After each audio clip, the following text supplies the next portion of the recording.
आरोपीला फाशी द्या।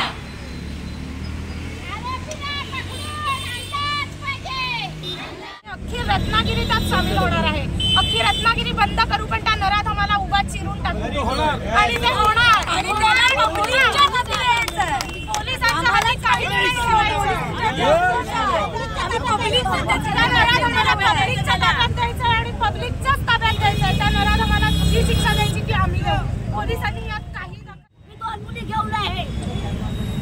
माझा संताप होतो, संताप असं मुलींचं ऐकल्यावरती, कारण हा प्रकार बाहेर प्रकार झालेला आहे, त्याला हा न्याय मिळालेला नाहीये म्हणून हा रत्नागिरीत पहिल्यांदा प्रकार झालाय।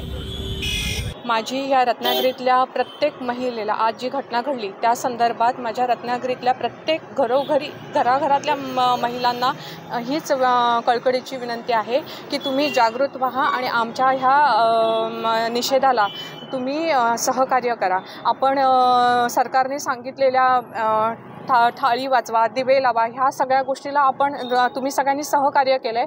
तर आज माझी कळकळीची विनंती आहे तुम्हाला की रत्नागिरीतल्या प्रत्येक महिलेने आता जागृत होणं गरजेचं आहे आणि आम्हाला ह्या तीव्र निषेध जो आम्ही करणार आहे, आंदोलन करणार आहे, आमच्या आंदोलनाची दिशा ठरवणार आहे, त्या ह्याला उद्या तुम्ही आम्हाला सहकार्य करावं एवढीच मी रत्नागिरीच्या महिलेना एक महिला म्हणून विनंती करत आहे। माणुसकीला काळीमा फासणारी ही गोष्ट झाली, कोणावर झाली ती कुठली काय हे नाही।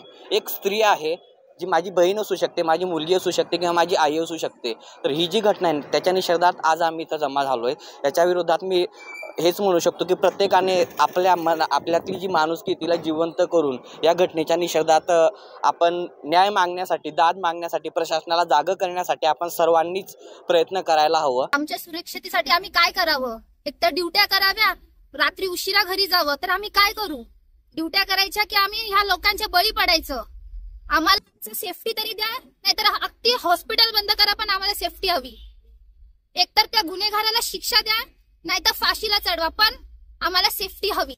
आम्ही आता बाहेर कधी पडायचं? प्रत्येक वेळी मुलीला बोललं जातं, मुलीने किती वेळा आम्ही मागे, प्रत्येक वेळी मुलीने जन्म तरी घ्यायला हवा की नको? रत्नागिरी 24 न्यूज चॅनलला आताच सबस्क्राइब करा आणि शेअर करायला विसरू नका।